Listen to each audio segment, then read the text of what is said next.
Hey, it's Val Silver, publisher and co-author of Rescue Me and author of the upcoming book about human, animals, and God and what the sacred writings have to say. Now, as I've been researching this book over the last year, I've learned some really interesting things, and I decided to start sharing those with you, I hope on a weekly basis. So I'm going to start today by talking to you about a concept called Ahimsa. Ahimsa is a central tenet of Buddhism, Hinduism, and Jainism. And you will also see it in other religions by other names.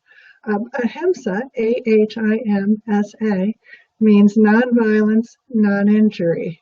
And that nonviolence and non-injury applies to yourself, to fellow humans, and to all living beings that we share the earth with. So,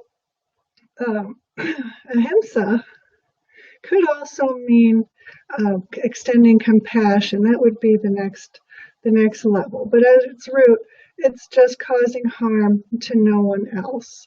And that's in your thoughts, and in your words, and in your actions. And it's important not to be violent in your thoughts because that leads to unkind words and unkind actions. And from a holistic healer viewpoint, I could also tell you that when you have harmful thoughts going through your head, it does start a chemical cascade in your body, which definitely can harm your health, especially over time. And as you all know, our relationships with others. What I also learned is that Mahatma Gandhi was a strong proponent of ahimsa. He was a Hindu, so he felt that it was his duty to be nonviolent in his approach to social injustice. And as we know, he was able to change the political and social landscape of India, both against the British and the Hindu hierarchy.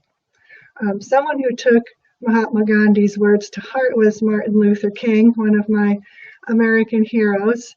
And I have his book here called The Words of Martin Luther King Jr. This was shared by his wife, Coretta Scott King. Oh, there he is on the back.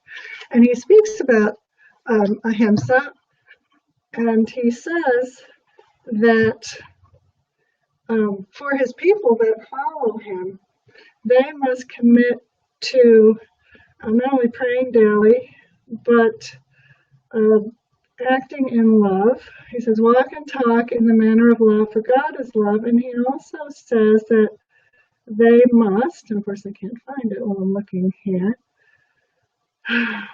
refrain from the violence of fist, tongue, or heart.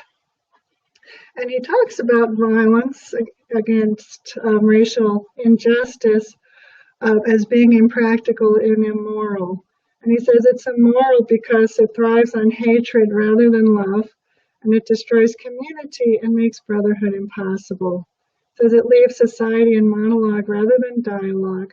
Violence ends by defeating itself, creates bitterness in the survivors, and brutality in the destroyers. There's the old law of an eye for an eye leaves everybody blind.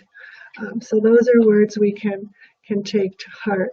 And I hope that you will look into ahimsa and maybe start bringing that tenet into your own life.